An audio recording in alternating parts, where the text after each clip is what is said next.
Good morning, good afternoon, or good evening. Whatever time zone you're in, thank you for tuning in to my opinion here on Politapod. Once again, we are at it. We are back at it again with some more stuff. So today we have Elon Musk exposes the biggest scam in American history. Now, I know a lot of people would think different. Some people like Elon Musk, some people don't like Elon Musk, but we always have to keep an open mind on everything that goes on around us. And I know a lot of people pick the sides and according to their lifestyle, because that's just how people work. But let's keep an open mind and listen to what he has to say, and we'll comment. Make sure you comment too, okay? All right. It'll be okay. I mean, Buzz Aldrin's still alive, and he went past the belts. Work. Is this working? Yeah, it's on Yeah, now, yeah. there you go. So, Antonio, can you tell us what you... Antonio is helping out with the Social Security. So just trying to review Social Security, where you may have heard that we found 20 million dead people marked as alive in the Social Security database. This is so crazy. And then... Okay, before we continue, I made this statement in another video. I do IT. Okay, I do IT, and I know some corporations and businesses and stuff sometimes don't change their operating system, let alone change their software data. Like I said, you have older people that don't really want to do this system, and then you have people who just don't care. So it's plausible, however you say that, whatever, that this was just never changed. The entry was never taken out. You know, but I'm not trying to defend anybody saying, I'm just saying this is the open-mindedness that I'm using. And you'll notice there's a strange trend here where how many Social Security numbers were issued. Do you want to... Yeah, so let me tell you what happened here. We started at the top of the system. You want to talk about a lot of maybe? We started at the top of the system, mapping the whole system of Social Security to understand where all the fraud was. And there's a lot of great people there that showed us really a lot of waste. And so that came up with a big list of stuff they're working on. You've heard some of that already. But this is what jumped out at us. When we saw these numbers, we were like, what is this? In 21, you see 270,000 people, goes all the way to 2.1 million in 24. These are non-citizens that are getting Social Security numbers. Yeah, this is a mind-blowing chart. Yeah, This literally blew us away. Like, we went there to find fraud, and we found this by accident. And this isn't political, by the way. My parents are immigrants. Yeah, this country's been great to us. My brother and sister all born in Spain. I'm pro-legal immigration. This is not political. This is not political. This is about America and the future of America. And there are a lot of good people in the system that pointed us in this direction. I want to honor them right now, that work in the government today, who took risks to show us these numbers and tell us what's going on. Yeah, so I want to stop for a minute. I want to. Okay, so you can also see at the bottom there, it says source, blah, blah, blah, something, Social Security Administration, March 14th, 2025, note, September, fiscal year, all that other stuff. At the bottom. So, and another thing people always want to go after is, the source. That's always what it is. Fact checks, source, receipts, all of that. I would encourage people to do their research on everything that they see, read, hear, because if there's fraud in one place, there's fraud in others. You know what I mean? I honor those people today. Very good people. Very good people. I have been from D.C. to Social Security offices, to the border, to track this down. And very good people have helped us along the way. I want to thank them. Yeah. This number, what this is when you come in the country, if you're illegal, there's a couple ways to come in. You come in through a port of entry, and you can tell them you're afraid, and they'll give you an asylum case. You'll get an interview. Then you get in. That's one way to do it. Another way to do it is to just go to the border. Literally, this happened. I talked to Border Patrol myself. Elon was there, too. I went to Laredo. And I went to Bronzeville. Elon went to Eagle Pass. You walk up to a Border Patrol officer, and you tell them you want to come in. They have a couple of choices. They could charge you with a misdemeanor or a felony under 1325, or they can make it an administrative offense, like a parking ticket, basically.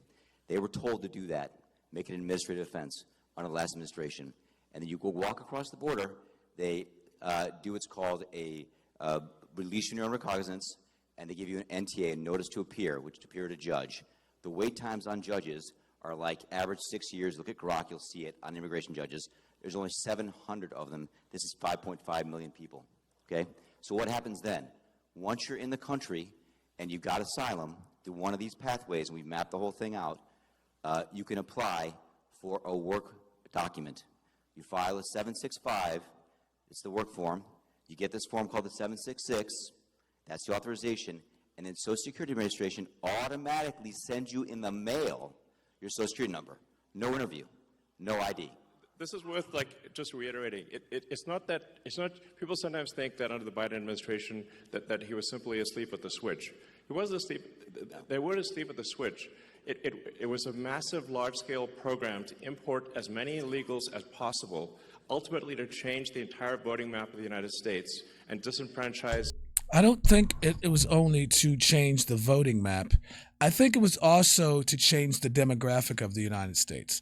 This is just my opinion, so don't lash out in any hateful way, okay?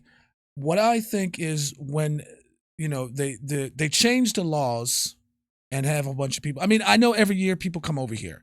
People come over every year. But I think changing the demographic of the United States will make it easier for things to happen, like to get rid of gun laws, to pass a lot of different things, because there's people that still believe, and there's people that don't believe in the Constitution, and they follow that. So if you change the demographic of that and it's faster, you can wipe that out. I believe so. And then once you do that, you can get rid of gun laws, you can get rid of free speech, you can get rid of all that stuff. And that's how you change the demographic. The American people, and make it a permanent, deep blue, one-party state from which there would be no escape. Look, if I hadn't seen this myself, I'm not sure I'd have believed it. I went through it myself and mapped it, and Elon is right. This is true. The defaults in the system, from Social Security to all of the benefit programs, have been set to max inclusion, max pay for these people, and minimum collection. That's what's happening. We found 1.3 million of them already on Medicaid, as an example. We've gone through, on every benefit program we went through, we found groups from this particular group of people, this 5.5 million people, in those benefit programs. And then what was really, really disturbing us was why. We're asking ourselves why. And so we actually just took a sample and looked at voter registration records. And we found people here registered to vote in this population, yes. And who did vote. And we found some by sampling that actually did vote. And we have referred them to prosecution at the Homeland Security Investigation Service. Yeah. Already. That has already happened. Right now. Yeah. And the truly disturbing thing, though, I just want you to know this, a truly disturbing thing to me, and the darkest thing about this to me, the voter fraud is terrible, but the human tragedy this created is extraordinary, because what you don't understand, and people don't know, and Americans need to know, that's why I'm here, is that human traffickers made $13 to $15 billion off of this, okay? That's the money that's going around the world, moving people around the world to our borders. Okay, I don't want to sound any type of way, but how does he know these numbers? How does he know these numbers? And I think everyone in that crowd, including everyone watching, should also just do their research on this to come to their own conclusion of what is actually really going on. They're giving us tabs and I wouldn't say evidence, but things to look into. They're giving us titles. They're giving us titles and gestures, or whatever you want to call it, for the look into. But I don't know how he got those numbers. Because of these incentives. How does it work? What happens? Hey, if you're in Africa and you're in Central America, you got to walk up through Mexico and through Central America. Who do you pay? You pay the narcos. You pay the traffickers, right? And we were told by ICE, it's between $20,000 and $500, depends where they pick you up, to walk across all those countries and get all the way up to the border. Okay, I guess I should have just waited, because he's telling us that. But still, I think there's a little bit more to it. There's a lot more to it. Where's that money goes? It goes to the cartels. It goes to human traffickers. Right? There are 30,000 children that have not appeared on the notice to appear already. ICE knows this. 30,000 children. 270,000 children didn't even get notices to appear. ICE told us that kids are being trafficked back and forth across the border to complete families to make this easier. This is a human tragedy. It's not just the money, it's the people and the kids And how many of these people died on the way up here that didn't make it in? What happened to them? We created a system here that created an incentive for people to come and be taken advantage of by these traffickers. And how do you think they get paid? Well, you're in Africa, Central America, you got $20,000 or $10,000 or $5,000 to pay these traffickers? No, you don't. What happens? You come in, then you owe them the money. You're an indentured servant. If you don't pay them, what happens? What do? They kill your mother, they kill your brother, they kill your family. What happens next? That's what we discovered. And I have to tell you, it's tragic to me. The tragedy, the human tragedy this created is extraordinary. That's the real problem. This is America. We don't do this here in America. Yeah. But things like that have been going on forever. And I mean, I can say that it probably maybe have gotten worse. I mean, this is just stuff that isn't brought up. People don't look into these things because it wasn't brought up. It wasn't to the forefront of things. And I think, they're bringing it to the forefront, which is a good thing, because whatever's making it hard for us as Americans to survive and to feed our families, should definitely be brought to the forefront and taken care of. Now, how they go about doing it or what they're putting in or letting out, we don't know that, because it doesn't matter. If you hear something that is, something that's happening that's bad, and someone tells you they're not gonna tell you the full details, because they don't, either if they don't know the full details or they're afraid of the outcome of telling you the full details. That's how it is. I mean, good news is the same way. We don't do this here in America. People come here legally, and that's great. Elon came here legally. My parents came here legally. That's the way to do it. This is outrageous. Elon came here legally. Yes, he did. He had the money. How long did he have to wait to be actually get his status? I don't know. It's maybe something for somebody to look into. Yeah, it's pretty wild. I mean, you can see, because there's still actually a lot of people out there, especially in the sort of center third of the country, that somehow think this is made up by the right, or it's like some fiction. It's not, that is somehow not true, but it is absolutely true. And you can see that if you look at things like the state of New York, which tried to make it legal for illegal immigrants to vote in the state of New York. That was only shot down by the New York Supreme Court a few weeks ago. And California has made it health care available to all illegals in the state. And they initially claimed that it would only cost $3 billion. It's now $9 billion and climbing. So it's really, if you create a massive financial incentive for people to come to the United States illegally, then that's what they will do. It's a very sort of, it'd be strange, it'd be odd if that didn't happen. So the thing that actually has the Democrats losing their mind by far, the real reason for these attacks and sort of the burning of the cars and everything is that we're going to turn off.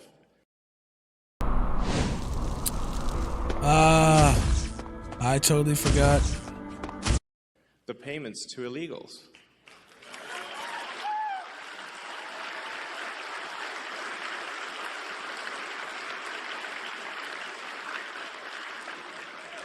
Because, yeah, I mean, because that's not the deal.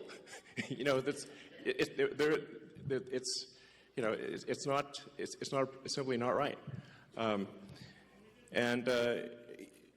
If you look at that thing with the Roosevelt Hotel and the luxury hotels in New York, where the Federal Emergency Management Agency funds were being used to house illegals in luxury hotels in New York that the average American can't afford. And they were giving a welcome package and $10,000 debit cards and everything else. Like, it's super real. I mean, I think it's the biggest voter fraud thing in history by far. They keep saying voter fraud to keep it a political thing and not an American thing. I mean, if you keep saying voter fraud, I mean, you're just doing it to get voters, but there's more stuff going on underneath the surface. You could put anything you want to at the surface. You could say it's a population thing. You can say that. They keep bringing them in for population change or anything like that. You can say they're just trafficking. There's a whole bunch of things that they say, but at the top of it is always the voter thing. It's always voter. Now, it doesn't matter what you put at the top. But, I think with the voter thing, it's just to keep it as a political thing. I don't know. I'm not sure. It's just how I see it. Let's look at what the surface is. We got to research this. We got to look it up, find out what's really going on, and then come to that conclusion on our own. And moreover, if left unchecked, it would have succeeded. As Antonio mentioned, the time frame for going from asylum to citizen is roughly 5 years. And so all of the people that came in on that chart that you saw, if the machine behind the Kamala puppet had won, then they change out the puppet, but it's the same machine. Then they would have actually legalized all those people, and there would be no swing states. And they added more. Remember, it was doubling every year. Yes. It went from 1 million to 2 million. It was going ballistic. Going ballistic. And it is just, these people are just entering the benefit programs now, by the way. Right. We're seeing the ramp happen, too. And these are just the ones that are in the system. This doesn't count the other, 7.5, 8 million that ICE thinks are out there. Yeah. We don't know if they have numbers. The number is totally uncontrolled. The voter ID requirement in this state is super important because of this. Yes. Because the Social Security number, it's not supposed to be a federal ID number, but it basically is. That's how you access all the benefits. This is why we need voter ID, because this thing is not secure. You could walk into a Social Security office today as an adult in America, and get a Social Security number enumerated with simply answering 6 or 7 simple questions and showing some forms of ID that are not federal ID. Well, you can just actually make it up. Basically, you can show basically Don't tell people how to commit fraud. Please don't tell people how to commit. You're trying to get rid of fraud, and now you're trying to tell people how to commit fraud. These are things that people probably don't know or not thinking of. So now you're talking about how to get a Social Security number by walking in a Social Security office and doing certain things. No, stop right there. Don't do it. Stay away from that. You're just adding to the fire. Adding to the fire, my guy. fake utility bill or show a medical bill and a school ID. Yeah, medical bill and a school ID, and you can get a Social Security number. Yes. And then from there you get on the voter rolls, and then Yes. the basically Dem operatives will farm the vote. Yes. See, I didn't know that. I didn't know that. I mean, I'm not going to go get a fake Social Security. I don't need a fake. But people that don't know and would try to do something like that, you just gave them the green card for that. No pun intended. The problem with this, obviously, is that if you turn the swing states blue, then there are no swing states, and then we're in a permanent one-party system. And as soon as they win that, they'll have the House, the Senate, the presidency, they'll pack the Supreme Court, then they'll double down on the illegals, just like California. So we've already seen this happen in California. California is supermajority Dem. So, but at least California is held back by the fact that people can move out of state. Once you can no longer leave America, it'll be far worse than California. So the gravity of the situation is severe. Help us clean up Wisconsin border wall. Yes. Yes. Absolutely. So, I mean, it's really simple stuff. Just having photo ID to vote is like you can't buy something at the liquor store, but voting is more important than buying a beer. So You're going to need a real ID to get on an airplane. you can't fly anywhere. Yeah, and the same people who are saying that there should be no voter ID at voting stations demanded vaccine ID from everyone. Yeah. I'm like, that's Right, weird, right. Yeah. Yeah. I got to agree with them on that. That right there was the buster that busted everything up for people, was the the vaccination card for this and for that, but no voter ID at the polls. Yeah, that's changing the demographic right there. It's definitely. So it's really about just restoring integrity to the voting system, which really should not be a right or left cause, but a cause for all. Do we not all want integrity in the voting system? Of course. We all want the same thing, life, liberty, happiness. The American dream is, changed over the how many decades, I don't know, because of different things, technology, votes, and whatever else. But anyway, we all want the same thing. So to have a two-party or even a one-party, it's just too much. It's just too much going on. And then those who like to go down a rabbit hole in these sections, please do put it in the comments, and we'll have this discussion. We can always have this discussion on things. There's a lot of things I don't know, and there's a lot of things that I do know. Now, I don't say things that I don't know as a fact. It's always an opinion. It's always, all this is just an opinion. Like I said before, if it was something that was a fact, I would put it in the description where I got it from or whatever, or I would just say straight up, that's a fact, blah, blah, blah, and give it to you like that. And that's up to you to research it and say that, hey, no, this is not true, or yeah, this is true, I agree. You either agree or disagree. That's it. At the end of the day, you just agree or disagree. So, but we can do it peacefully. We can always do it peacefully. Just because you voted for Trump doesn't make you a bad person. Just because you don't like Trump doesn't make you a bad person. We got to really stop that crap, because it's not getting us anywhere, because at the end of the day, we are still in the same boat. We are all Americans, and we all have to deal with the same things as Americans with government. You understand? On both sides, either sides, we're still the same. Okay? No matter who's in office, we still have to deal with all the same issues. So let's get past that part. Let's start there, get past that part, and realize each other as Americans. Okay, we're all here. Let's all figure this out together. All right? Because we're acting like children that ask their mother for something, and she says either no, and then you go ask your father for something, and he says, ask your mother. That's how we are acting as Americans, and that's not how we should act. But put your comments down in the comment section. Let's continue this conversation. Say what you will, but please be kind to one another, because we need each other to survive. That's all I have. Thank you. Until next time.